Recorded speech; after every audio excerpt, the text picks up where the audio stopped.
राधे राधे, जय श्री कृष्णा।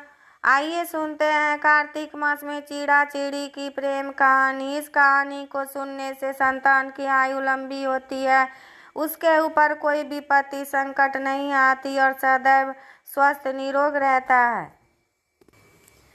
एक बुढ़िया कार्तिक का व्रत करती थी तो उसको भगवान श्री कृष्ण खिचड़ी का कटोरा रख जाते और बुढ़िया व्रत खोल लेती। पड़ोसन देखकर जलती थी।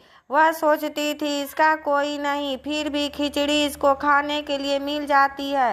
एक दिन बुढ़िया कार्तिक नहाने गंगा जी गई थी।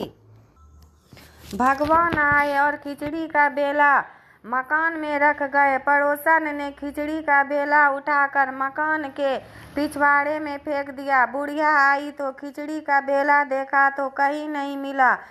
वह भूखी रही और कहने लगी कि कहाँ गई मेरी खिचड़ी, कहाँ गया मेरा बेला। पिछवाड़े में उस खिचड़ी के 2 फूल बनकर उगाए। एक दिन राजा शिकार खेलने गए तो बुढ़िया के घर के बाहर से जा रहे थे तो उनको वह फूल दिखाई दिए। राजा फूल तोड़कर ले गए। रानी ने फूल देखकर सूंघे तो रानी को गर्भ रह गया। राजा रानी के कोई संतान नहीं थी। फूल सूंघने से रानी के 2 लड़के पैदा हुए। वह लड़के बड़े होने लगे पर बच्चे किसी से भी बोलते नहीं थे। दोनों लड़के शिकार खेलने जाते तो रास्ते में बुढ़िया मिलती। बुढ़िया कहती कहाँ गई मेरी खिचड़ी, कहाँ गया मेरा बेला। लड़के कहते हम ही तेरी खिचड़ी, हम ही तेरा बेला। जब भी लड़के शिकार खेलने जाते बुढ़िया कहती तो लड़के वही जवाब देते। राजा को पता चला। राजा ने बुढ़िया को बुलाया और कहा कि हमसे तो ये बोलते नहीं, तुझसे कैसे बोलते हैं। बुढ़िया ने कहा कि मुझे इस बात का नहीं मालूम, लेकिन मैं कार्तिक व्रत करती रहती हूँ। श्री कृष्ण भगवान मुझे खिचड़ी दे जाते हैं, परंतु एक दिन मुझे खिचड़ी नहीं मिली।